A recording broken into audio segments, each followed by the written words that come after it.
तर विद्यार्थ्यांनो, आज आपण कालमापन या घटकाची माहिती घेणार आहोत।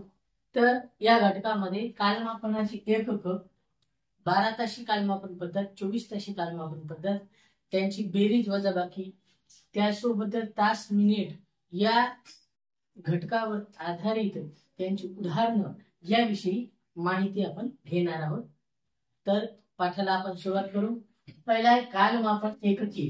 कालमापन एककामध्ये तास मिनिट सेकंद या एककामध्ये आपण कालाची तासांची गणना ही तास मिनिट आणि सेकंद यामध्ये कालाची गणना आपण करत असतो। 1 तास बरोबर 60 मिनिट, 1 मिनिट बरोबर 60 सेकंद, 1 तास बरोबर 3600 सेकंद। म्हणजे परस्पर रूपांतर करत असताना ही जी एकक आणि त्यांचे रूपांतरण आपल्याला कामी येतं। पाव तास म्हणजे 15 मिनिट, अर्धा तास म्हणजे 30 मिनिट, पाऊण तास म्हणजे 45 मिनिट, पाव तास 15 मिनिट, ज्याला आपण 1.15, 2.15, 3, 4.15, 5.15, 6.15, 7.15, 7.15, 8.15, 9.15, 10.15, 11.15, 12. आता अर्धा यामध्ये 30 मिनिट जेव्हा होतात, काही वाजून 30 मिनिट, तर त्याला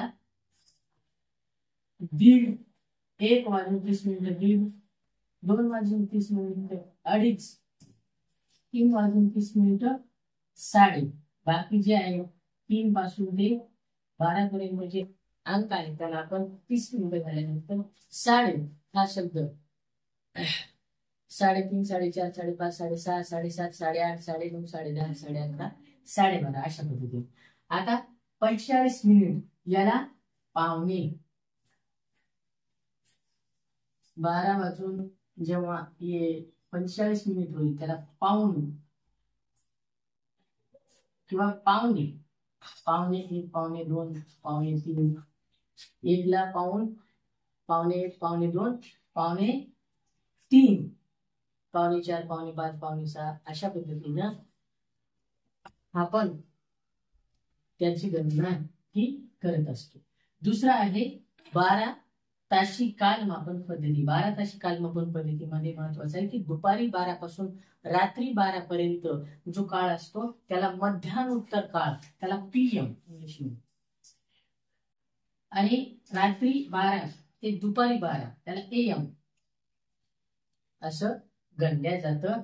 यानुसार पीएम आणि एएम हा जो कालखंड आहे तो अलार्म लावताना, मोबाईलच्या संदर्भात किंवा विशिष्ट ठिकाणी गाड्यांच्या वेळेच्या संदर्भात याचा जास्तीत जास्त उपयोग होताना आपल्याला दिसून येतो। 24 ताशी कालमापन पद्धती यामध्ये महत्वाचं आहे की दुपारी 12च्या पुढे मध्यान्ह 12च्या नंतर जेव्हा पूर्ण झाली तेव्हा 12 अधिक 1 13 14 अशा पद्धतीनं 24 पर्यंत गणना ही केली जाते। आता याच्यामध्ये तास आणि मिनिट यांची बेरीज आणि वजाबाकी कशी करतात, तर बेरीज ही साध्या आपल्या बेरजेप्रमाणेच आहे, पण जर बेरजेमध्ये 60 पेक्षा जास्त मिनिट आले तर त्याचं आपल्याला रूपांतरण हे तासामध्ये करावं लागतं। तर 2 तास 10 मिनिटे आणि 3 तास 30 मिनिटे, तर यांचं 5 तास 40 मिनिटे। आता तास आणि मिनिटांची बेरीज आपण अशी पाहिली, जर मिनिटे हे 60 पेक्षा जास्त आले, मिनिटामध्ये 40 या ठिकाणी मिनिट आलेली आहे, पण इथं जर 60 पेक्षा जास्त मिनिट आले तर त्याचं रूपांतर आपल्याला तासामध्ये करावं लागतं।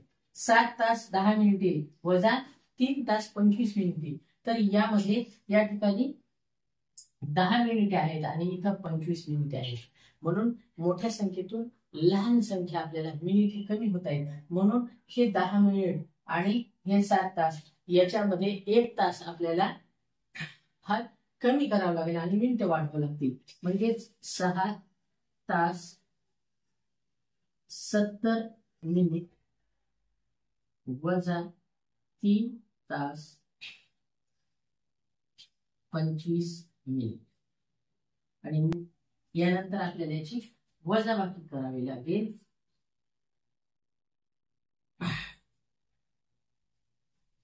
तर ती 3 तास 45 मिनिट हे याचं उत्तर येईल. म्हणजे जेव्हा मिनिट ही कमी असतात वजाबाकी करण्याच्या उदाहरणाच्या मध्ये दुसऱ्या मिनिटातून काढण्यासाठी, त्यावेळेस आपल्याला त्याचं तासामध्ये 1 तास कमी करून त्याची मिनिट हे आपल्याला वाढवावी लागतात व वजाबाकी करावी लागते. हा वजाबाकीमध्ये महत्वाचा असेल या ठिकाणी बदल आपल्याला करावा लागतो.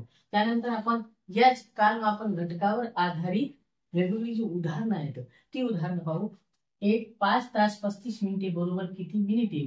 1 535, 2 95, 3 300, 4 335. 5 तास गुणिले 60, 6 पंचे 30, 300, हे 300 आणि हे 35, तर ते होतात 335. पर्याय क्रमांक 4 यामध्ये 335 मिनिटे आहेत. दुसरा आहे 610 मिनिटे बरोबर किती तास किती मिनिटे? पर्याय 1 आहे 6 व 10, 10 व 10, 6 व 6, 61 व 0. तर 610 मिनिट यामध्ये आपण याला जर 60 ने भागलं तर आता 10 तास उरत आहे आणि शिल्लक हे 10 मिनिट राहत आहेत. म्हणून इथं 10 तास म्हणजे 600 मिनिट आणि 10 मिनिट म्हणजे 610 मिनिट झाले. म्हणून पर्याय क्रमांक 2 यामध्ये आपल्याला 10 तास व 10 मिनिटे हा पर्याय मिळतो. तिसरा आहे रमेश रोज 1 तास 40 मिनिटे धावण्याचा सराव करतो, तर नोव्हेंबर महिन्यात त्याने एकूण किती वेळ सराव केला? 1 आहे 30 तास, 2 34 तास, 3 50 तास, 4 35 तास. तर यामध्ये आपल्याला दररोजचा त्याचा सराव आहे 1 तास 40 मिनिटं म्हणजे 100 मिनिटे. आणि नोव्हेंबर महिन्यात येतात 30 दिवस, म्हणजेच 30 गुणिले 100 म्हणजे 3000 मिनिटे.